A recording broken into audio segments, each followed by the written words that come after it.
Assalamualaikum warahmatullahi wabarakatuh. Alhamdulillah wassalatu wassalamu ala Rasulillah sayyidina wa maulana Muhammad wa ala alihi wa sahbihi wa mawala.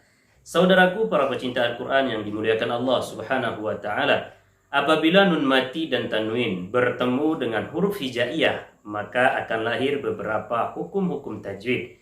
Nah, apa saja hukum-hukumnya? Simak terus.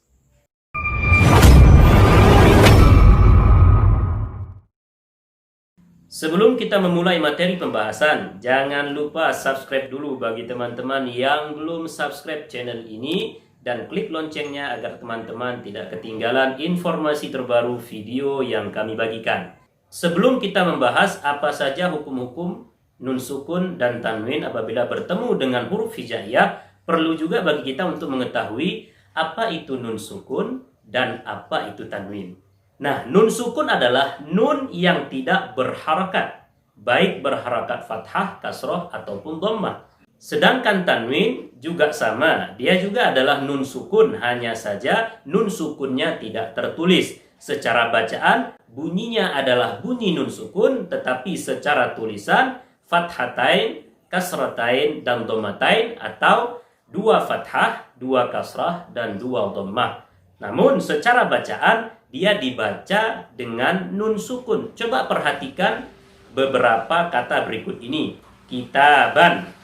Secara tulisan ditulis dua fathah, tetapi secara bacaan dibaca dengan nun sukun di akhirnya. Begitu juga dengan kitabin dan juga kitabun. Nah, teman-teman yang dimuliakan Allah Subhanahu wa taala, hukum nun sukun dan tanwin apabila bertemu dengan huruf hijaiyah ada 4. Yang pertama, izhar halqi.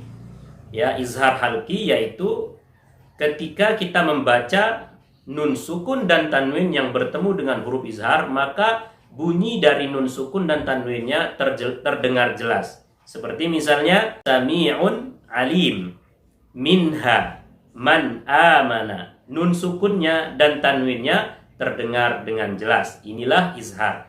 Yang kedua adalah idgham, yaitu memasukkan huruf yang pertama ke huruf yang kedua. Dalam hal ini, nun sukun dan tanwinnya masuk ke dalam huruf berikutnya. Tentunya huruf-huruf idgham, yaitu yarmalun, ya, ra, mim, lam, waw, dan nun. Nah, ketika huruf nun mati dan tanwin bertemu dengan huruf-huruf idgham, maka nun mati dan tanwinnya ini akan hilang total, artinya kita tidak akan mendengar lagi suara nun mati ataupun suara tanwin. Kenapa? Dia sudah masuk ke huruf berikutnya yang termasuk ke dalam huruf-huruf idgham. Kemudian yang ketiga adalah iqlab, yaitu merubah bunyi nun mati dan tanwinnya menjadi bunyi mim, tapi disertai dengan gunnah. Yang keempat ataupun hukum yang terakhir adalah ikhfa haqiqi, yaitu ketika kita membaca nun sukun dan tanwinnya bertemu dengan huruf-huruf ikhfa, maka suara nun sukunnya tidak total hilang, ya, tetapi dia juga berusaha masuk ke dalam huruf berikutnya. Jadi antara izhar dan idgham, ya.